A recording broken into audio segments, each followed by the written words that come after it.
श्री दत्त जयंती निमित्ताने किंवा इतर वेळेसही एकदम साध्या सोप्या पद्धतीने करावयाची पूजा आणि दत्त जयंतीचे महात्म्य.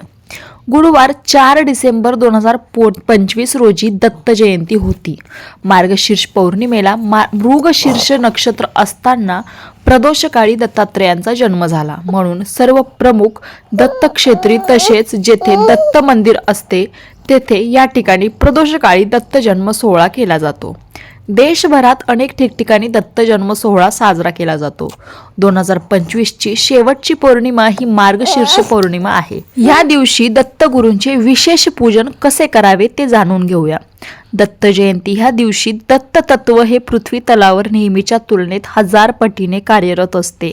या दिवशी दत्ताची मनोभावे नामजपादी उपासना केल्यास दत्त तत्वाचा अधिकाधिक लाभ मिळण्यास सहाय्य होते असे मानले जाते. त्यामुळे अधिकाधिक दत्तगुरूंचे नामस्मरण, स्तोत्राचे पठण, मंत्राचे जप करणे शुभ फलदायी मानले जाते. दत्त जयंतीच्या दिवशी आवर्जून दत्त मंदिरात जाऊन दर्शन घ्यावे.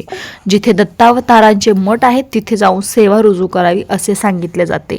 गुरुवार 4 डिसेंबर 2025 रोजी सकाळी 8:37 मार्गशीर्ष पौर्णिमा सुरू होत होती. उत्तर रात्री 4:43 पौर्णिमा समाप्ती होत आहे.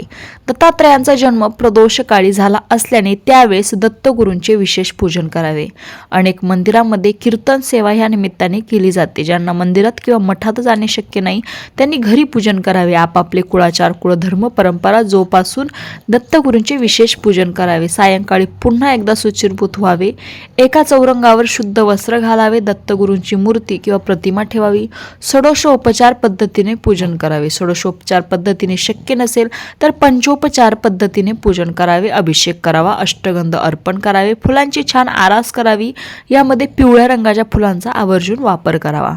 त्यानंतर धूप, दीप, नैवेद्य दाखवावा. दत्तगुरूंचे आवडते पदार्थ अर्पण करावे. पिवळ्या रंगाची मिठाई अर्पण करावी.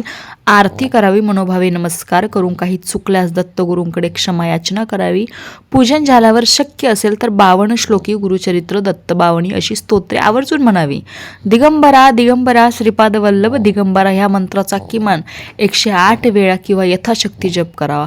अजूनही बरेचसे मंत्र आहे परंतु तुम्हाला दुसऱ्या कोणत्या तरी एखाद्या व्हिडिओमध्ये नक्की सांगेल. त्यासाठी चॅनलला नक्की सबस्क्राईब करून ठेवा. रामकृष्ण हरी.